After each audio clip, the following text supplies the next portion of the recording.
my first question would be, do you guys have any pre-show rituals that you do? Pre-show rituals. The easiest answer to that is no. Okay.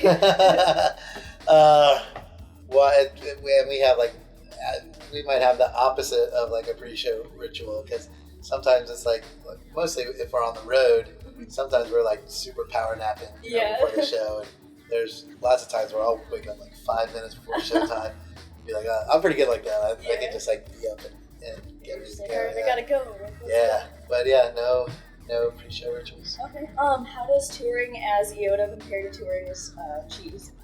Oh, it's pretty different. You know, with String Cheese, we're usually flying in a day early if we're doing festivals like that. We usually have a tour bus that's carting us to and from the hotel, or there's just such a lot bigger operation involved with String Cheese. Well, which is good. They're both fun, and when we're doing EOTO, it's a lot more like compact, and you know we can. It's a little more flexible, you know, what everyone's doing or what schedule we have to or not have to be on. So like same like the String Cheese is you know, if we're at a festival, we have our gear set up, so we'll do like a rehearsal about an hour before you know we play or something like that. Yeah. So there's these other things to think about. Yeah, and with rehearsals with String Cheese, I read on your guys' website that you guys are all improvised with EOTO. All improvised with EOTO, yes. How does that compare, I guess, with Cheese shows and like the vibe you guys get from the audience? Did you just go off that when you improvise, or just how you guys feel that night? Yeah, I would say that's part of the similarities of String Cheese and EOTO is if the music is different in our approach, the way that we go about going through a set is similar in how we feed off the crowd. Okay. So if we're playing set songs in String Cheese, we're still always looking for opportunities to, you know, in the middle of a song to take it someplace where nobody knows where it's going. Blow people's minds. Yeah, you know, exactly.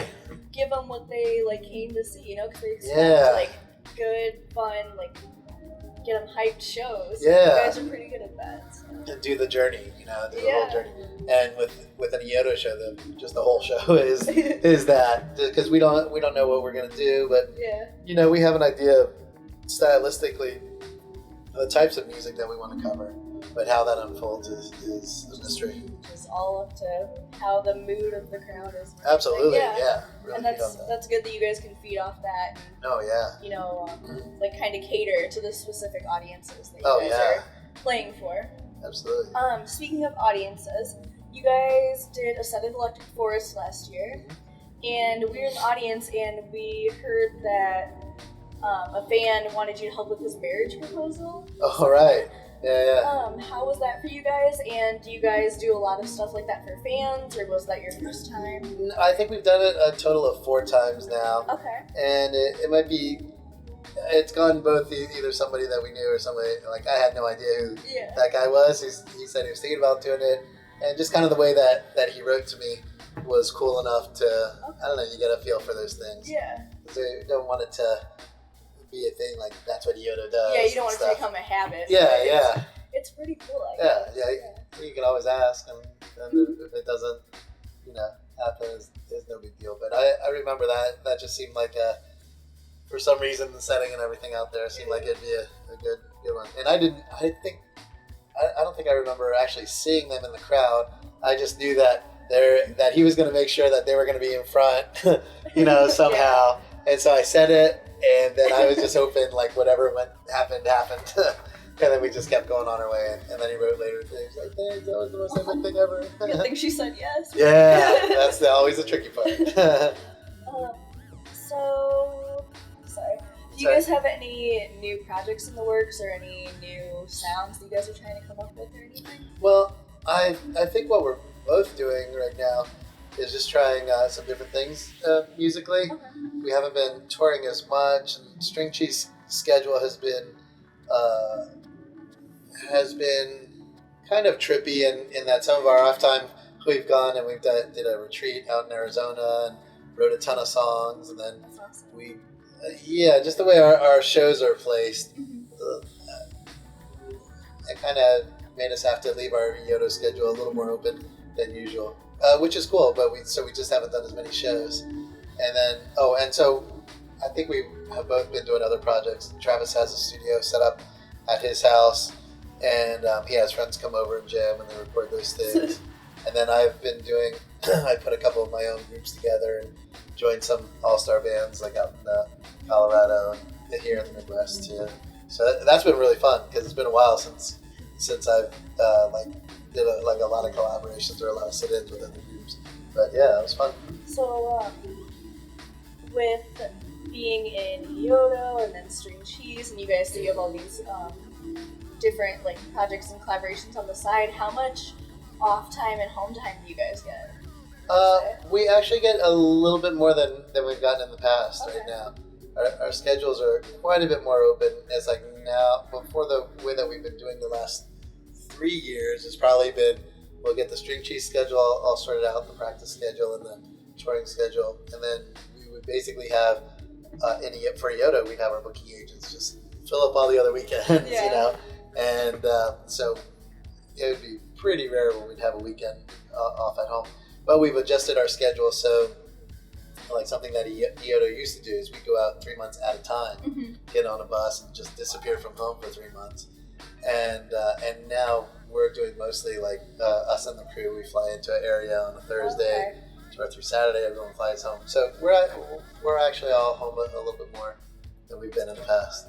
So would you say that you like being on the road more at one time, or do you like how you do it now, where you guys fly in a few days early and then like fly home? I think we both like it now. It's one of those things where there's still a ton of people touring out there, and we found that when we were in a tour bus, that for however many people would come out on a Sunday, Monday, or a Tuesday night, you would really have to go into the weekend strong, like Thursday, Friday, and Saturday would all have to be really strong nights to make it work as a business. And we love playing music, but there were so many, at least 5 or 6 years that we toured so hard in a row that we're like, well, let's enjoy the fact that we put so much work into it. At some point you have to do that. Take some time to just relax and reminisce kind of over how you guys have been on tour. Yeah, do other stuff and make all the weekends feel really fresh too. It really helps with all of that. All right, well, I think I'm good. All right. Do you have anything you want to add? Have anything to add? Not right now. It'll be curious to see how it goes for summer camp tonight. Yeah. They gave us an amazing slot, like headlining the whole Friday night. It's nice. And so that's a lot to live up to, but that's kind of been our role in summer camp every year. We keep getting a bigger slot, and this is kind of ridiculous, but we're up for the challenge. You know? Gotta keep that improvisation going. Absolutely, and then deliver on a bit. I mean, for an all improvised band to headline, 20,000 person festival. It's pretty crazy. But we should probably. Well, I guess maybe you can help with this. Just to note that, I mean, our thing is improv, and just it's quite an achievement for an all improvised band to play in front of 20,000 people. Oh, yeah. And I think we really take that for granted, but that's just kind of how our career has been. It's like we do it all the time, so we're so used to it. But we played with so many musicians that have sat in. A lot of people have a hard time being like, how do you make that go without any forms or any backing tracks or anything like that? How do you just jump in and just do it? Yeah, and for an hour and a half straight and keep people into it. Because a lot of times at improv, when you're playing all improvised music, at least in the classical sense or in a jazz improv sense, it usually ends up meaning more like noise and more like you're either in a theater with people sitting down, or you're in like a library, or you're in like a school recital hall or something like that, and people are just kind of watching you, and you're saying, well, is that music? I guess it's music, and but to throw down like a full like dance party set with no preconceived notions. I think we're appreciating ourselves for doing that a little bit, Yeah, and I think being a fan myself and everything, I think hearing it and I guess knowing that you guys are improvised and everything, I think that makes it even more like special because you just what are they gonna do next? Yeah. Like, oh. Always on the edge. I don't know. You guys just keep everybody dancing. It's a good time. Nice. Yeah. Thank you. Yeah, no problem. Wow. Well, thanks for taking the time to do this interview well, too. Thank you so much. I really appreciate it. Absolutely.